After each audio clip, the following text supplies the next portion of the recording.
How do you cultivate the attitude for anointing? So this is very, very deep. I want to stand up. It's very, very deep and it requires sacrifice. So for most of you who are looking for anointing to minister as worship leaders or as spirit leaders, pay attention. You see, when it comes to anointing, God is selective. Let me say it clear. So don't think that God is partial. God is just being selective. It's not about whether you are worth carrying anointing. It's whether you are ready for the anointing, because your readiness determines how you use it. Most of us, we are craving for anointing. The day anointing shows up in your life will become a problem to God. Now imagine if God says today, now say everybody should have the power to say die, and the person will die. I know in your mind that your uncle just appeared in your mind, and that your uncle. You now see why God is selective about anointing. That is why you see people praying in the church, God anoint me, and God doesn't answer them for 10 years. God is looking at your heart. That is why God is selective. So as a worship leader, I'm going to teach you a few things that can help you to at least get it. And if you apply it, you will. But 1, be humble. Humility makes you teachable. It makes you able to follow instruction. Most times you are in the choir and your choir master is small in your eye. If you talk A, you go and do Z. You won't get that.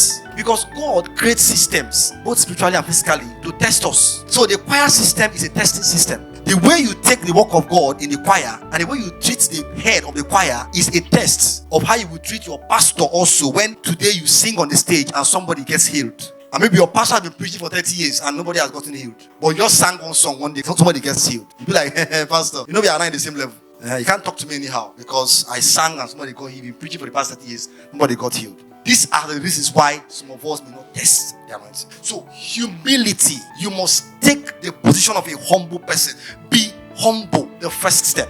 The second step, hunger. What is hunger? Hunger is something that drives you to the presence of God.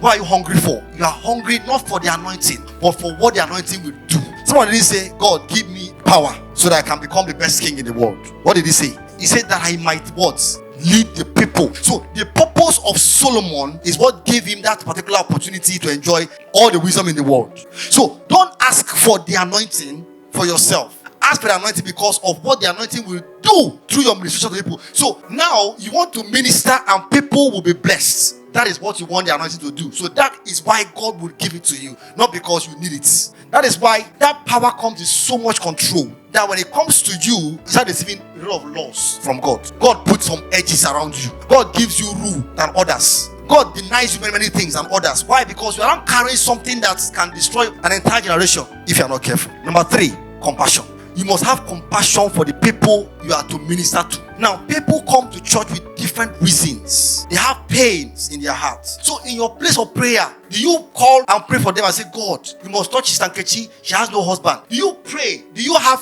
feelings of passion for them? Because it's that compassion, that anointing flows through. If you look at the Bible, when Christ wants to heal, the Bible says, and he had compassion, and he was moved with compassion, and he what? And he healed. Compassion precedes a flow of anointing. Before anointing is discharged in people's lives, you must have compassion for their condition. It's important. So as a worship leader, you must have compassion for the people you are ministering to. You must see them as your responsibility. Like, I am standing here for you guys. I am here because of you. So I want to minister to you guys so that you guys can be blessed, not to shine.